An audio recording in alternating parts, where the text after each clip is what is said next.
বিসমিল্লাহির রহমানির রহিম। আসসালামু আলাইকুম রহমতুল্লাহি বারকাতুহু। প্রতিটি প্রাণী মৃত্যুর স্বাদ গ্রহণ করবে, আর অবশ্যই কিয়ামতের দিনে তাদের প্রতিদান পরিপূর্ণভাবে দেওয়া হবে। সুতরাং যাকে জাহান্নাম থেকে দূরে রাখা হবে এবং জান্নাতে প্রবেশ করানো হবে, সেই সফলতা পাবে। আর এই দুনিয়ার জীবন শুধুই ধোঁকার সামগ্রী। সূরা আল ইমরান আয়াত 185।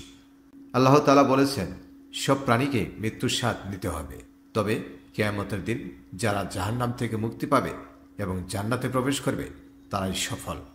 দুনিয়ার জীবন ধোঁকা ছাড়া আর কিছুই নয়। নবীজি সাল্লাল্লাহু আলাইহি ওয়াসাল্লাম মৃত্যুর সময় কিছু উত্তম লক্ষণ সম্পর্কে বলেছেন, যেমন 1. কালেমা পড়া। মৃত্যুর সময় লা ইলাহা ইল্লাল্লাহু মুহাম্মাদুর রাসূলুল্লাহ বলা জান্নাতে প্রবেশের চিহ্ন। 2.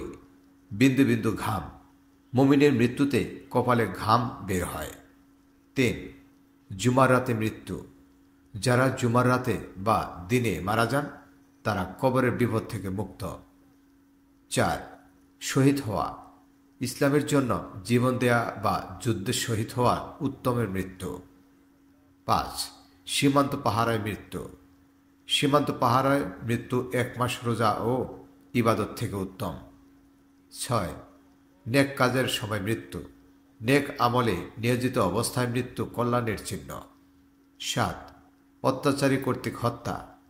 অন্যায়ভাবে হত্যা হওয়া, যেমন হযরত হামজা রাদিয়াল্লাহু আনহুর মৃত্যু। এই ধরনের মৃত্যু পরকালে চূড়ান্ত সফলতার পথ উন্মুক্ত করে। আল্লাহ আমাদেরকে উত্তম মৃত্যুর তৌফিক দান করুন।